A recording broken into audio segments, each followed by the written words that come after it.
മഞ്ഞുതുള്ളിയുടെ നനവൂർന്ന മുഖവും പേരറിയ പൂവിന്റെ സുഗന്ധവുമായി സോണി എന്റെ മനസ്സിന്റെ പുസ്തകത്താളുകളിൽ നിറഞ്ഞു നിൽക്കുകയാണ്.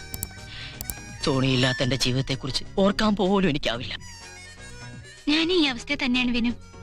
വിനുവിന്റെ നാവിൽ നിന്നും ഈ ഒരു വാക്കിന് വേണ്ടി കാത്തിരിക്കായിരുന്നു ഞാൻ. I love you very much. I really love you Vinu. അയ്യേ, എന്റെ പൊന്നുമോളെ, ഇത് എന്റെ ഡയലോഗ് ഒന്നുമല്ല. ആ സണ്ണി നിന്റെ അടുത്ത് പറയാൻ ഏൽപ്പിച്ചിരിക്കുന്ന മധുര മൊഴികളല്ലേ. ഞാൻ വെറും ഒരു ഹംസ. അപ്പൊ ഇതിനാണ് എന്നെ വിളിപ്പിച്ചത്? ആ, എന്നെ കൊണ്ട് കൂട്ടുകാരനെ ലവ് ചെയ്യിപ്പിക്കാൻ നടക്കുകയാണല്ലേ? വെറുതെ അല്ല കുട്ടികളെ എല്ലാരും ഫെവിക്കോളെ ഫെവിക്കോളെ എന്ന് വിളിക്കുന്നത്. മോളെ, പരസ്പരം ഇണകളാകാൻ കൊതിച്ചിരിക്കുന്ന യുവമിഥുനങ്ങളെ ഒരു കുടക്കീഴിൽ നിർത്താൻ കഴിയാന്ന് പറഞ്ഞാൽ അതൊരു പുണ്യപ്രവൃത്തിയല്ലേ? അതിനെ ഞങ്ങളുടെ നാട്ടിൽ വേറൊരു പേരാ പറയുന്നത്. മനസ്സിലായടി, ബ്രോക്കർ എന്നല്ലേ. നീ എന്നെ ബ്രോക്കറെന്നോ മാമെന്നോ എന്ത് വേണമെങ്കിലും വിളിച്ചോ, എനിക്കൊരു കുഴപ്പമില്ല. കാരണം എന്റെ ISI മാർക്കുള്ള തൊലിക്കെട്ടിയ. ഒയ്യോ, സമയം പോയതറിഞ്ഞില്ല. ഇതുപോലെ 2-3 കേസുകൾ വേറെ അറ്റൻഡ് ചെയ്യാനുള്ളതാ. ലെക്ചേഴ്സ് വരെ ലിസ്റ്റിലുണ്ട്. എല്ലായിടത്തും ഞാൻ തന്നെ ഓടിയത്തണ്ടേ. ആ പിന്നെ മോളെ, നീ ആ സണ്ണിയുടെ കാര്യം ഒന്ന് മനസ്സിലിട്ടേക്ക്. ഒരു 2-3 ദിവസം കഴിഞ്ഞിട്ട് പോസിറ്റീവ് ആയിട്ടുള്ള മറുപടി നാളെ പറഞ്ഞാൽ മതി. ഓക്കെ?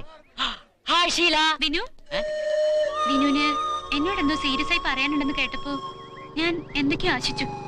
എനിക്ക് വിനുവിനെ അത്രയ്ക്ക് ഇഷ്ടം. ആ പുങ്കൻ സണ്ണിയെ കാണുന്നത് പോലെ എനിക്ക് വെറുപ്പാ. I don't love him. I love only you. അയ്യോ Sonia, sorry, very very sorry. എനിക്ക് നിന്നെ അങ്ങനെയൊന്നും കാണാനാവില്ല. എന്റെ മനസ്സിലൊരു പെൺകുട്ടിയുണ്ട്. ഓ, ആരാണാവോ ആ രാജകുമാരി? ആ രാജകുമാരി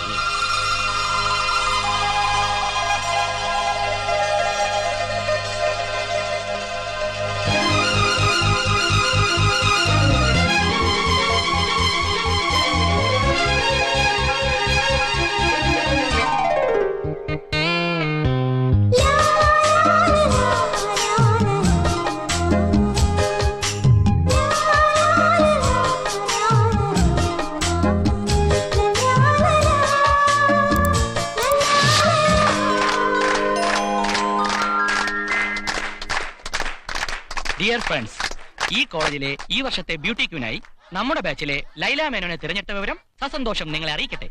Laila, please come forward.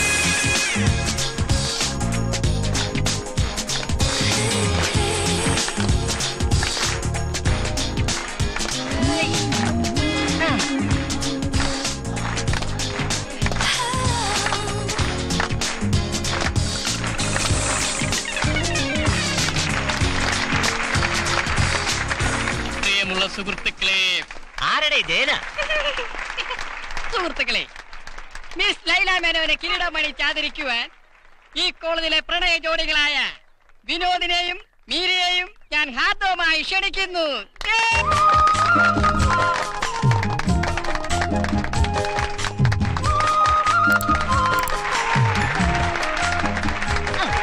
Thank you.